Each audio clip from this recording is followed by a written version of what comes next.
You already know Birta Calanka TV, and it's none other than Birta Calanka on the second episode to elucidate how I discovered hip hop and my endeavor of becoming a rapper, then accomplishing that ambition, my triumph with a few propositions to get signed, how I met K9 in 2007 and actually gave him the concept of recording the second album, which later became Troubadour.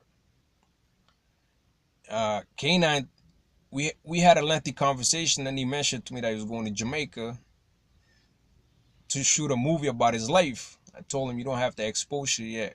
You need to do another album. I wanted to freestyle for K9, and he insisted that I actually go record songs and send it to his MySpace page. Shout out to the homie Ranger, who shortly took me to a studio, to this Jewish guy's studio where I recorded a couple of tracks. He's an artist too, from south side of Ottawa. And I had Akon in 2008, ask me to come to his TV show. That's right around the time when he was introducing Lady Gaga to the world. She didn't record nothing yet, but she would be with them at talk shows and stuff, going around. And even Keisha Cole, she had a label, and the manager of her label actually called my cell phone and left me a message. And same times, around that same year, 2008, shout out to my fam Z. I made 6 songs with my fam C, more songs but what we recorded, during that time for the demo. And we're supposed to make another song with Boonaa Mohammed, who's now, you guys know who Boonaa Mohammed is. And shout out to the homies Sheeba and Abdi. I walked in the store in Ottawa, Harlem World, and they had Masari's 50,000 gold plagu on the wall. And the label manager actually walked in the store, and they wanted me, and I told them they knew I made music, so they're like, you want to talk to the manager right now? This is the manager right here. And they got invited to Belly's. Belly wasn't even out yet. To Belly's New Year's party. And Belly was an artist who later came out with a double album. And shout out to the homie Reggie, who I grew up with in the west of Ottawa. He's from the Canada area. Shout out to the homie, man. He actually, he had my demo, and I was supposed to meet the owner of a record company called New Money Records. And they had an artist from the States. I was living in Ottawa in the West. That was a friend of my Reggie. Reggie was friends with the owner too. And they did the artist did a song with Slim 112, who was in Bad Boy, P Diddy's label. And I had an independent label with the landlord. So now, how I discovered the hip hop, I came to Canada in 1994. From Civil War and refugee camps, came to Canada, to Toronto, Canada, then moved to Ottawa, immediately. And went in a shelter. We went in a shelter, and we got a house after a couple months in the government housing in the west of Ottawa called Hooper. It's outside, just short. It's close to Cadwell. And there's this family that we met in the shelter. We were friends, and we actually got a house right next to them.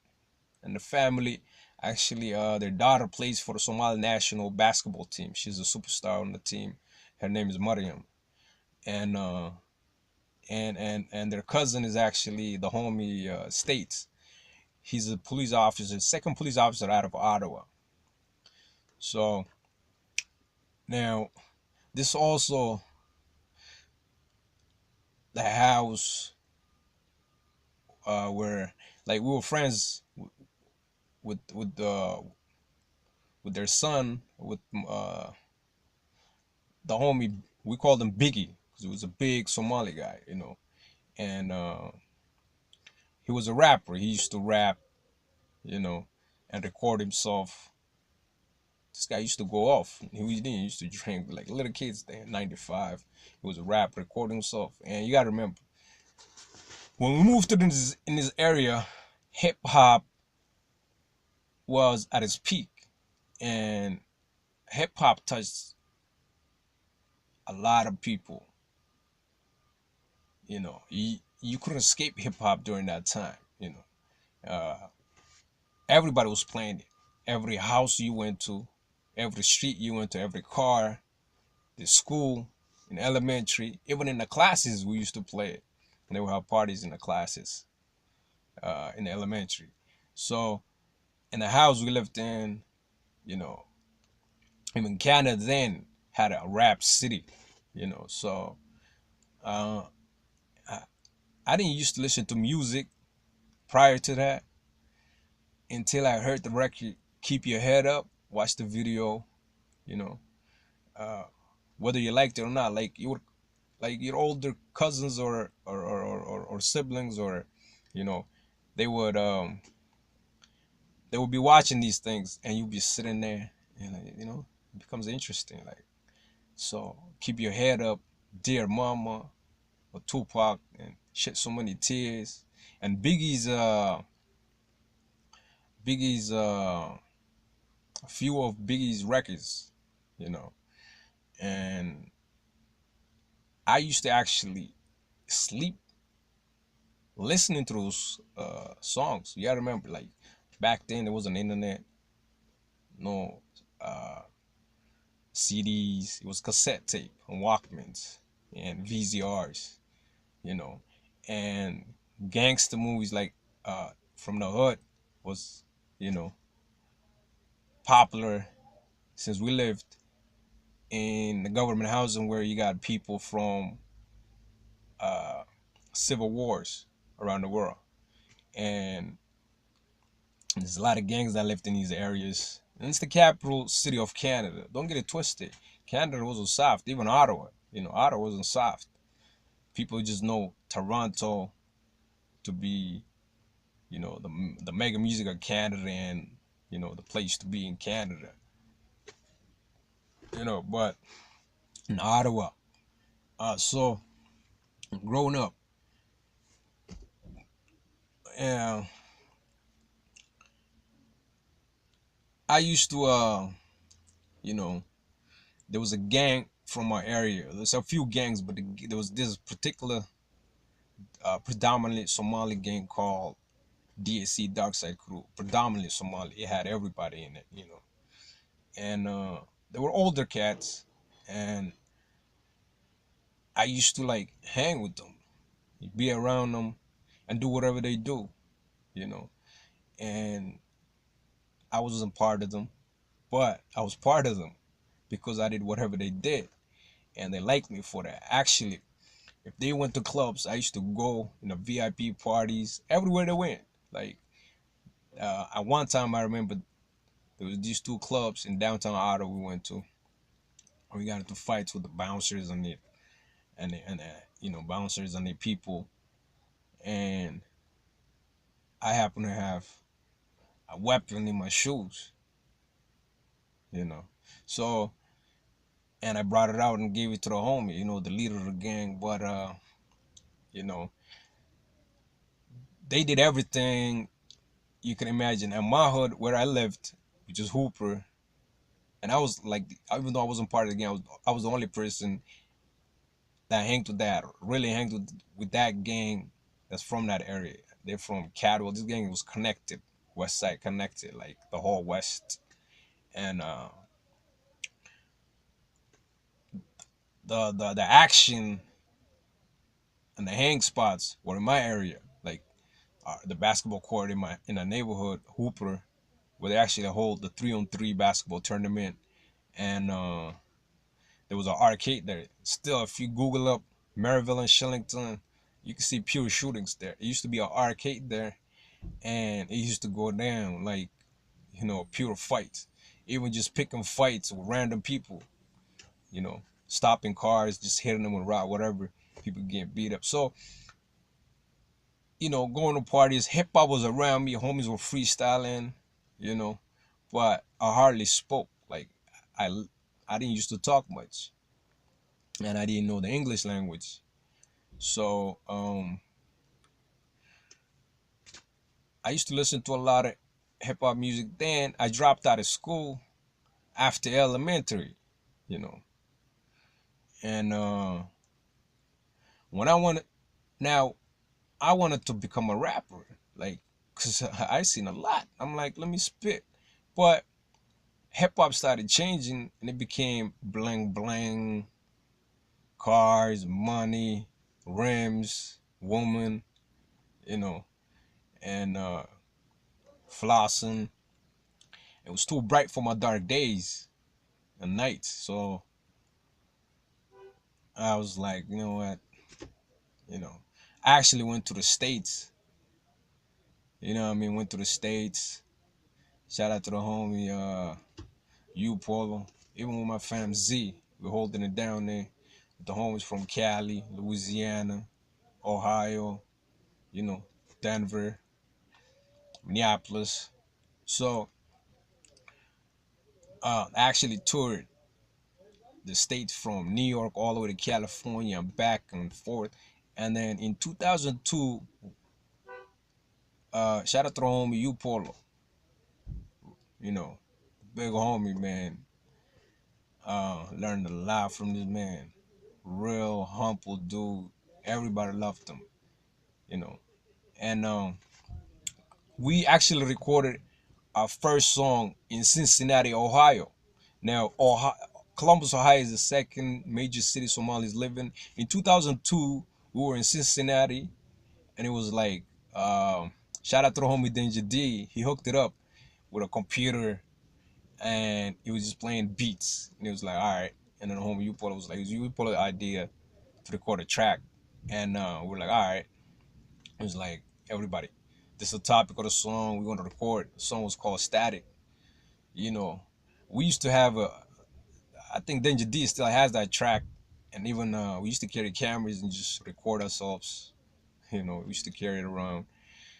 And we recorded a song, but I hardly used to speak back then. So I only said 2 sentences out of the whole, throughout the whole song. Then I remember girls coming up to me, around that time, saying, "Oh man, we know you can rap." Been in line parties, like we can rap, spit some. Like even inside the party, I remember this girl one time came up to me in Cincinnati, Ohio. She was like, the way we dress like from the East Coast, and this is more like the dirty South, Midwest. Even the girls that had gold teeth, we used to be like parties, for example, like forget about being in all kind of parties. Even we were in a party one time where Cash Money, the Hot Boys, were actually in it. They didn't want to perform. Club Ritz, they didn't want to perform, and everybody wanted to rush the stage. Lil Wayne wasn't even. I'm talking about 2002, and the system was messed up. They still had to perform. That's how rowdy Cincinnati is, nasty natty, and so we in the same year, uh, you know, actually we went to go visit in New York, the side of September 11th, and spend the 4th of July in New York. Then we went to Denver, Colorado, and I remember the homie Cali, God in them, Gunja man, homies from Toronto and California, San Diego to be precise. They were like, hey man, we just had this guy named K9, and this is 2002. And it was like this guy named K9 came down here. It was freestyling, man. We were battling, you know, and because they were into rap, the homie Z, into freestyling and stuff. Gotti, Goldie, Eddie, Cali, and their brother. There was enough homies, man, freestyle battling. And Cali was actually making his demo at the time, going to studios. And Then 2003, I came to Toronto. Came back to Toronto, me and my fam Z, and I remember being in Dixon, hanging with the homies. Shout out to the homie, Twin, Stretch, Russell. Russell was like, man, K'NAAN wanted to shoot a video here, but the record company wouldn't let him. And I actually used to live in Dixon with the Rastafari Jamaican and K9's struggling video, the Rastafari. Yeah, that was a apartment the homies hanged at, and I actually used to live in there. And shout out to the homie Twin and with Stretch, much love, man. You know, and so then uh, you know, hip hop lost the message, right? So I went down to the States in 2006, then to Edmonton, Alberta in the summer, July of 2006. And, everybody was like, hip hop is dead. Nat had hip hop is dead, right? And K9, people appreciated K9. K9, we were like, K9, he has the message. The game was missing, the substance. And you got to remember, hip hop, I became fascinated in love with hip hop because it told the message. You know, it was like the uncut raw news that you didn't hear. You know, uh, straight truth. Before they changed the message and they say hip hop was dead or whatever, right? So I was like coming from civil war in Somalia, coming especially like listening to these people from America, like this is the life that they live in. And I couldn't believe that, like how this is the country the whole world wanted to be in.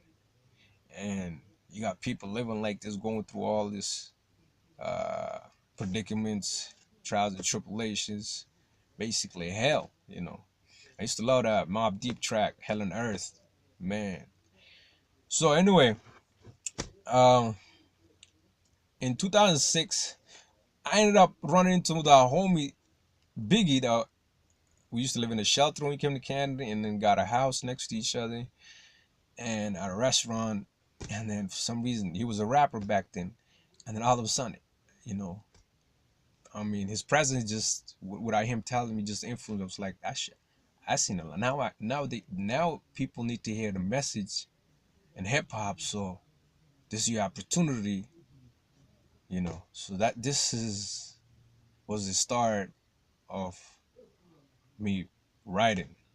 I was writing, you know, and the funny thing is the Biggie's house, the homie, is actually a house where I lost my 4 front teeth, and he had like a couple of sisters, and my uncle liked one of the sister, right? So I was a kid. This was like the end of '94, I believe, and I was mimicking the girl that he liked, because remember we lived in a shelter. He liked it throughout this time, so I was just mimicking it. And I used to hear this phrase like, you know, uh, how men try to act toughest of the toughest when they're with the woman.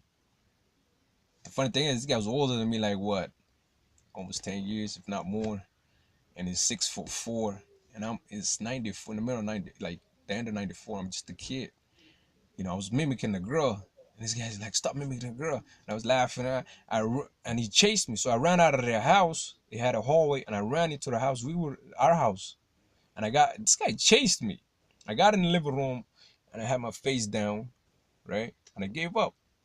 How much of a coward he is? He stepped on the back of my head, you know. And I remember when the police came, like everybody was telling me, just say he fell off the stairs. Boy, I'm like, nah. He's going to jail. Then I when the police came, the officer, everybody was like, he fell off the stairs, and the police was like, I want to hear it from him. And some reason, I was like, if he goes to jail, you didn't really do nothing to him. You didn't take revenge. So what's the point? And I just said I fell off the stairs. You know, Boy, it's funny, man. And he ain't never said sorry to me. How many times I contemplated, getting revenge, and even my homies would be like, man, whoever did that to you, man, I wanted to kill him. You know. And I actually saved that man, being a kid, from serious drug dealers, real big. Even a dog were called Deep, but the dog used to get, because they wanted to kill him. And I just happened to walk by when that was about to go down, and ran between them, and like, you know, yo, what's wrong with this guy, man? Because of you, we let him live. Imagine that. That was around 97. Anyway, I'm deviating from the topic. Let me resume. Um, so